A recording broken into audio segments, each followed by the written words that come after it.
महाभारत भाग 4। अम्बा और भीष्म। सत्यवती के पुत्र चित्रांगद बड़े ही वीर परंतु स्वेच्छाचारी थे। एक बार किसी गंधर्व के साथ युद्ध हुआ, उसमें वह मारे गए। उनके कोई पुत्र न था, इसलिए उनके छोटे भाई विचित्रवीर्य हस्तिनापुर की राजगद्दी पर बैठे। विचित्रवीर्य की आयु उस समय बहुत छोटी थी, इस कारण उनके बालिग होने तक राजकाज भीष्म को ही संभालना पड़ा। जब विचित्रवीर्य विवाह के योग्य हुए तो भीष्म को उनके विवाह की चिंता हुई। उन्हें खबर लगी कि काशीराज की कन्याओं का स्वयंवर होने वाला है। ये जानकर भीष्म बड़े खुश हुए और स्वयंवर में सम्मिलित होने के लिए काशी रवाना हो गए। देश विदेश के अनेक राजकुमार उस स्वयंवर में भाग लेने के लिए आए थे। राजपुत्रियों को पाने के लिए आपस में बड़ी स्पर्धा थी। क्षत्रियों में भीष्म की प्रतिज्ञा की प्रतिष्ठा अद्वितीय थी।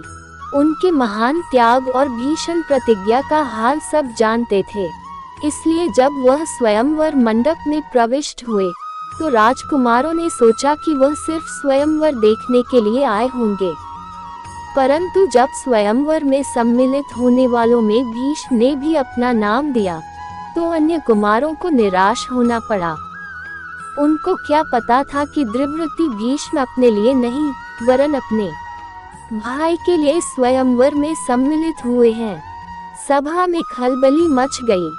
चारों ओर से भीष्म पर फप्तियां कसी जाने लगी, माना कि भरतवंशी भीष्म बड़े बुद्धिमान और विद्वान हैं। स्वयंवर से इन्हें क्या मतलब, इनके प्रण का क्या हुआ, जीवन भर ब्रह्मचारी रहने की इन्होंने जो प्रतिज्ञा की थी क्या वह झूठी थी। इस भांति सब राजकुमारों ने भीष्म की हंसी उड़ाई। यहाँ तक कि काशीराज की कन्याओं ने भी भीष्म की तरफ से दृष्टि फेर ली और उनकी अवहेलना सी करके आगे की ओर चल दी। भीष्म इस अवहेलना को सह न सके।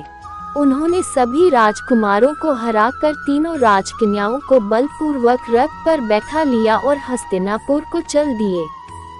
सौंप देश का राजा शाल्व बड़ा वीर था।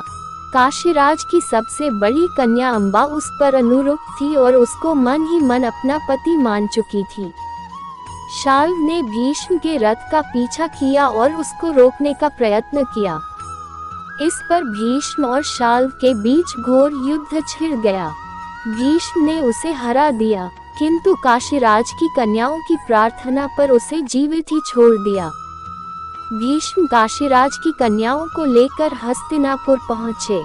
विचित्रवीर्य के विवाह की सारी तैयारी हो जाने के बाद जब कन्याओं को विवाह मंडप में ले जाने का समय आया तो काशीराज की बड़ी बेटी अन्वा एकांत में भीष्म से बोली, गान गया, मैंने अपने मन में सौंप देश के राजा शाल्व को अपना पति मान लिया था।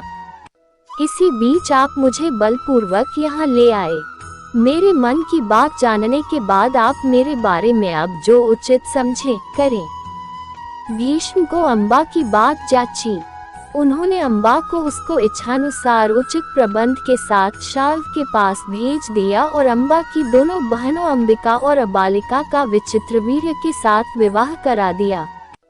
अम्बा अपने मनोनीत बर सौभराज शाल्व के पास गई और सारा वृतांत कह सुनाया। उसने कहा, राजन, मैं आपको ही अपना पति मान चुकी हूँ। मेरे अनुरोध से भीष्म ने मुझे आपके पास भेजा है। आप मुझे अपनी पत्नी स्वीकार कर, पर शाल्व न माना। उसने अम्बा से कहा, सारे राजकुमारों के सामने भीष्म ने मुझे युद्ध में पराजित किया और तुम्हें बलपूर्वक हरण करके ले गए। इतने बड़े अपमान के बाद मैं तुम्हें कैसे स्वीकार कर सकता हूँ।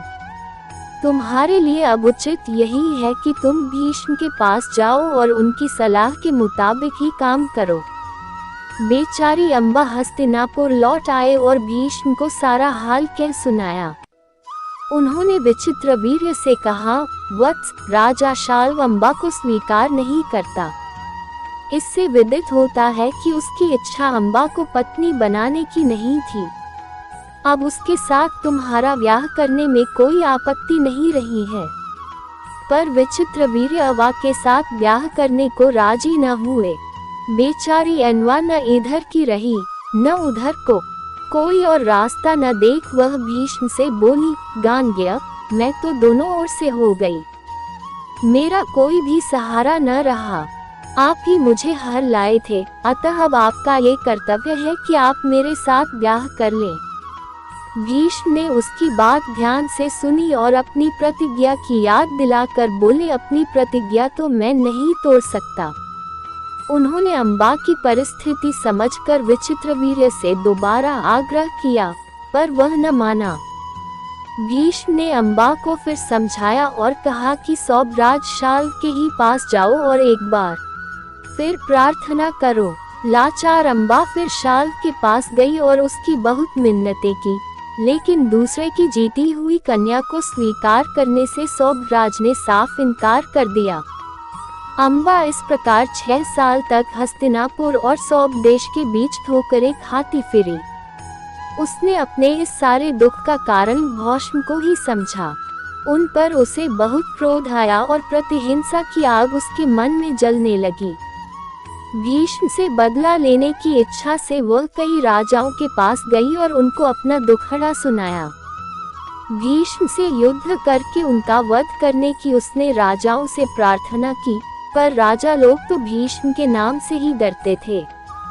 किसी में इतना साहस न था कि भीष्म से युद्ध करे। क्षत्रियों से एकदम निराश होकर अनवा ने तपस्वी ब्राह्मणों को शरण ली। तपस्वियों ने कहा, बेटी तुम परशुराम के पास जाओ, वे तुम्हारी इच्छा अवश्य पूरी करेंगे। तब ऋषियों की सलाह पर अम्बा परशुराम के पास गई। अम्बा की करुण कहानी सुनकर परशुराम का हृदय पिघल गया।